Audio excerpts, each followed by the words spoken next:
Barka da kasancewa da ni a bidiyon mu na wannan mako. Abinda zamu kira a wannan mako shine automatic bulb. Ina nufin zamu yi amfani da ɗan ƙaramin sola na fitila mu samar da automatic bulb wanda idan rana yayi zai kashe kanshi, sannan duhu na fara zai ainihin kunna kanshi. So abinda zamu kira a wannan makon kenan.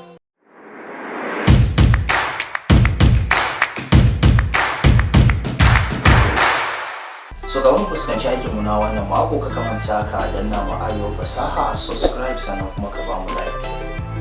So bari mu fuskanci aikinmu na wannan mako.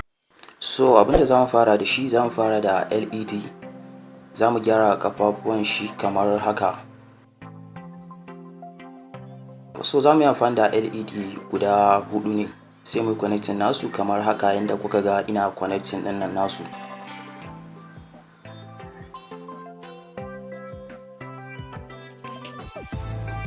So kamar dai haka yanda kuka ga na yi connecting nasu. So sai mu samu ainihin solan da nace zamu yi amfani da shi shine wannan.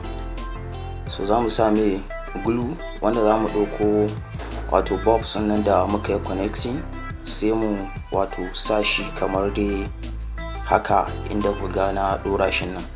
Bayan nan zamu samu resistor 3.3 ohms, sai mu connecting nashi a kafan negative na solar ɗin namu kamar haka inda na yi connecting nashi. Sannan za mu samu transistor mai namba BC547. So za mu yanke kafafun shi haka, sannan sai mu shi ma gyara kafafun shi.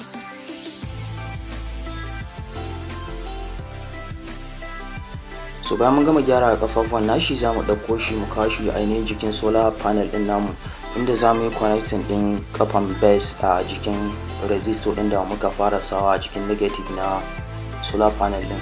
Sannan za mu yi connecting din kafan ainihin emitter a jikin kafan LED namu na can bangaren kamar dai haka yanda kuka ga na yi connecting din nasu a haka.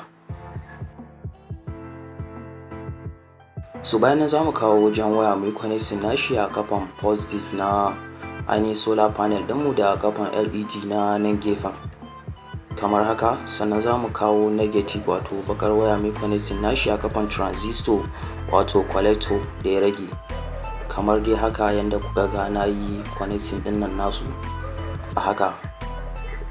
So bayan nan za mu samu wato ainihin USB charger cable. So za mu bare shi, sai mu cire ainihin kai din kamar haka yanda kuka ga na cire shi nan. So sai mu ɗauko ainihin wato solar panel ɗin namu, sai mu connecting ɗin positive a kafan mu na nan gefen, shi kuma negative a ta nan gefen kamar haka. Aha, kusan ma kammala aikin kenan. So yanzu abin da ya rage, za mu samu wato bulb, sai mu buɗe shi kamar haka. Wannan roban muke so mu yi amfani da shi. So za mu fasa ainihin baki ta nan gurin, ta inda ainihin kan USB charger zai fito. So kamar haka sai mu ɗauko ainihin bakin charger namu, sai mu sa shi kamar haka. Bayan mun sa shi, sai mu maida ainihin panel ɗin mu ainihin kullewa. So panel ɗin zai tsaya ta sama ne saboda ya rinka ganin haske idan lokacin haske ya yi, idan kuma duhu ne ya rika ganin duhu a lokacin da duhu ya yi. So za mu samu kan charger mu sa shi kamar haka. So za ka yi amfani da ainihin batir idan baka so ka amfani da charger kamar dai yanda na yi nan. So kun gani na kashe wuta ya kawo, kun gani.